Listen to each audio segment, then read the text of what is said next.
Welcome back to Prophecy in the Bible. Today, our topic is how God speaks to you. Now, God speaks in various ways, and we're going to look at some of those in a couple examples in today's readings.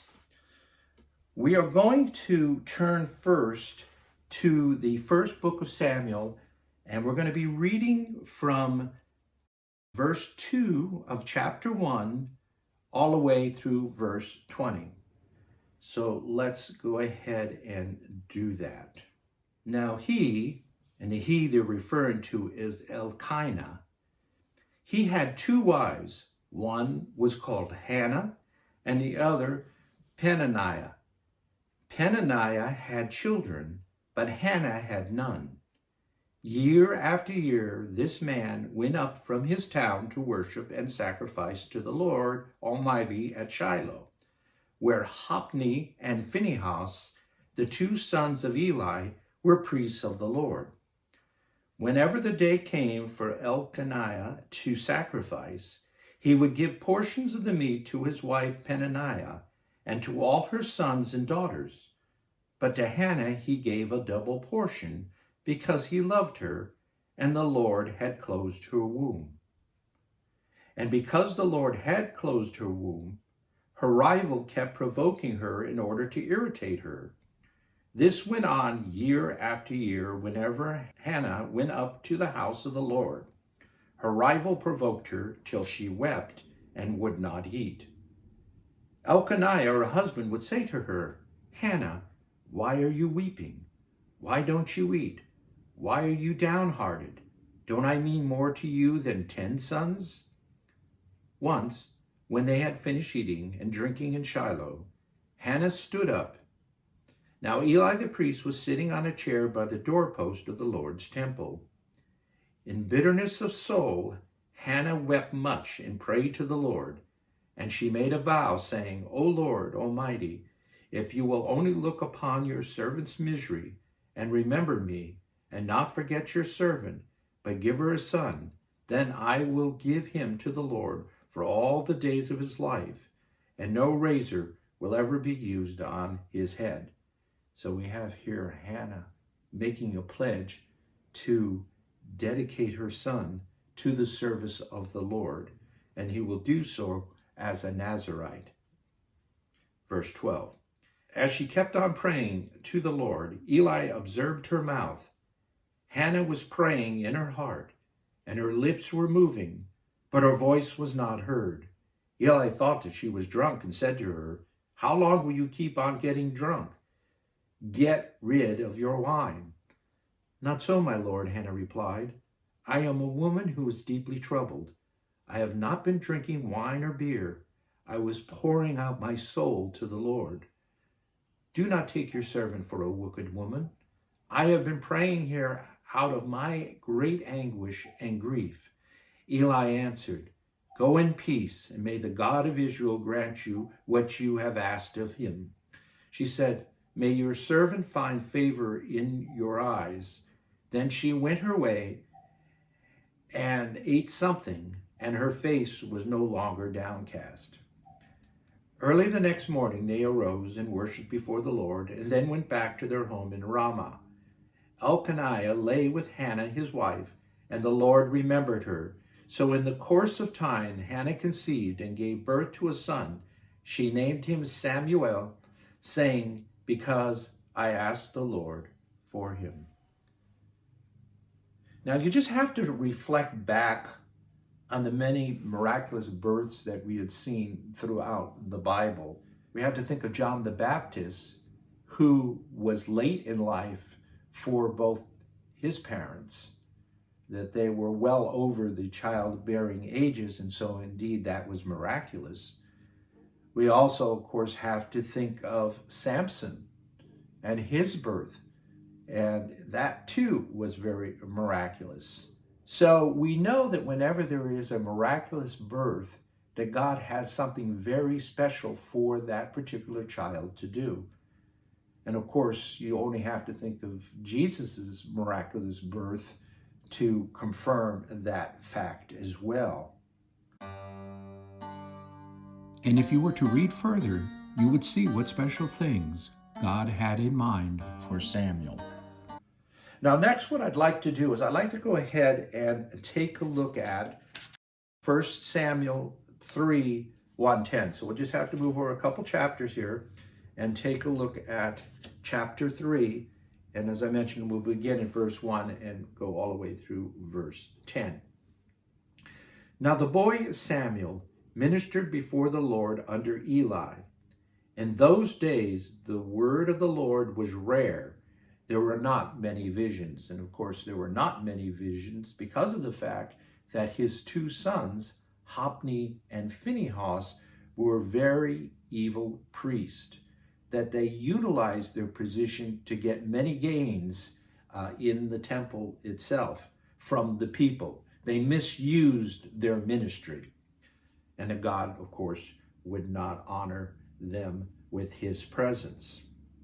Now, one night, Eli, whose eyes were becoming so weak that he could barely see, was lying down in his usual place. The lamp of God had not yet gone out, and Samuel was lying down in the temple of the Lord where the ark of God was. Then the Lord called Samuel. Samuel answered, "Here I am." And he ran to Eli and said, "Here I am, you called me." Now, we talk about sleep. When they talk about sleep in the Bible, it means basically that they are not aware of God or have God in their lives, that there is something missing, that they are asleep at the wheel. And that's what's being indicated here at this point. And then, of course, when the voice is heard by Samuel, he mistakenly thinks that it is Eli, because he had never heard the voice of the Lord before, and so assumed that it was that particular person. And we can also look at that in our own lives, that many a times we'll hear a voice in our head telling us to do something which is right or wrong. At first, you may attribute it to something that your mother or your father may have told you. But in reality, it could be God speaking. And that's the point that I wanted to make here. So let's go on from there. But Eli said, "I did not call. Go back and lie down." So he went and lay down. Again the Lord called Samuel, and Samuel got up and went to Eli and said, "Here I am, you called me." "My son," Eli said, "I did not call. Go back and lie down."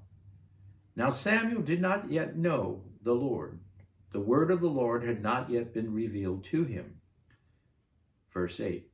The Lord called Samuel a third time, and Samuel got up and went to Eli and said, "Here I am, you called me." Then Eli realized that the Lord was calling the boy. So Eli told Samuel, "Go and lie down, and if he calls you, say, 'Speak, Lord, for your servant is listening.'" So Samuel went and lay down in his place. The Lord came and stood there, calling as at other times, "Samuel, Samuel." Then Samuel said, "Speak, for your servant is listening." Now, again, sleep in the Bible is usually related to something negative. It's basically a lack of spiritual attention. And at this time, as is reiterated earlier, a revelation in the temple was very, very rare because people like Eli and Samuel at this time were sleeping. And here it is being a place of worship, but no one was paying attention. And it's almost like today. It seems like that there are a lot of sleepers that sit in those pews week after week, feeling perhaps that they are fulfilling some sort of obligation, an obligation that they are not really keen on, but yet they feel like they need to be there. In some cases, it may even be to the extent of superstition. But the point is God gives us eyes to see and ears to hear. And we need to utilize that, especially the ears in this case, in order to understand what it is that God is speaking to us. Now, there are so many temptations in this world today, especially in the West. I mean, we have wealth, we have power, we have ego, we have sins of the flesh. Again, all of these things seem to override God speaking to us. And so we don't live spiritual lives, but we live very much in the flesh. Materialism really seems to be the way of the world. And it goes to such an extent that we think that God really doesn't exist. And so the emphasis on this way of the world basically is equivalent to, as you say, being asleep. But I think in this context, and this is where I want to go to our next reading today, which is in 1 Kings. And we're going to be in 1 Kings, and we're going to be looking at chapter 19, and we're going to be looking at verses 11 through 18. So let's go ahead and take a look at that. Now, at this point, Elisha, of course, is being pursued because of his holiness. And Jezebel, particularly, has Elisha in the crosshairs and to be killed, especially since he was involved in the killing of her idol priest, the priest that was part of a religion that was not of our God. So we go on in 1 Kings chapter 19, and we start at verse 11, which reads, "The Lord said, 'Go out and stand on the mountain in the presence of the Lord, for the Lord is about to pass by.' Then a great and powerful wind tore the mountains apart and shattered the rocks before the Lord. But the Lord was not in the wind. After the wind there was an earthquake, but the Lord was not in the earthquake. After the earthquake came a fire, but the Lord was not in the fire. And after the fire came a gentle whisper. When Elijah heard it, he pulled his cloak over his face and went out and stood at the mouth of the cave." And it goes on to say that then comes the voice of God. So it wasn't in the earthquake, it wasn't in the fire, but it was just a small, still voice. I had a similar circumstance, and I have done a video on it, which I will post at the end of this, where you can hear about my personal experience in hearing the voice of God. But we can find that the voice of God can also come in many other forms. And that voice could, as I had mentioned earlier, come in the form of what we refer to as your conscience. It's that still small whispering voice that will tell us the will of God. You could say that God, just like talking to Moses up on the mount and handing him those 10 commandments and giving the law, that those laws are ever present within our mind. And whenever we go to maybe break one of those laws, that little still voice of God comes in and tells us not to do so. Someone that goes out of the way of, seeking this wealth and this fame and makes that a priority in their life, a lot of times they're not listening to that voice warning them against it. In fact, his mind might be even saying to himself, well, what kind of person am I in order to do such things? There's nothing wrong in acquiring these things honestly, but nonetheless, they should never be the center of your lives. Christ should be.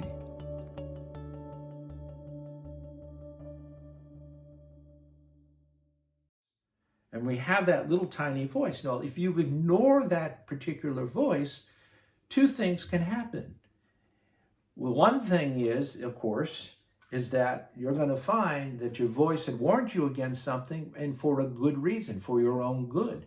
It could be warning you against drugs or warning you against alcohol, where you eventually get into addictions, and that changes your life to the negative. Or on the other hand, you may listen to that particular voice and you find that it actually prevents you from getting into trouble.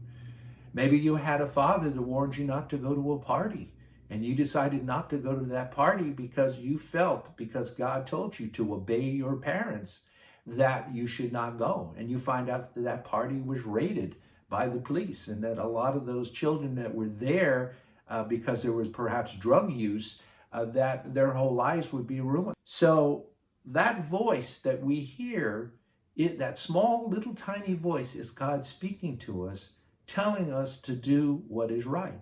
And especially if you feel it's something that not only goes against you, but it can go against someone else, because we are told that we should be considerate, that we should love our neighbor as ourselves.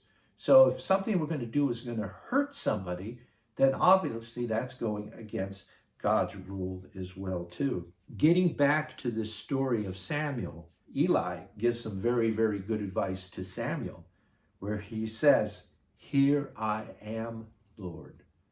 And that is the proper approach to this.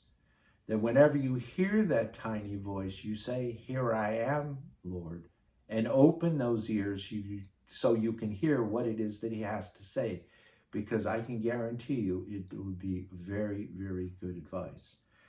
So in closing, that's really the message of this lecture for today.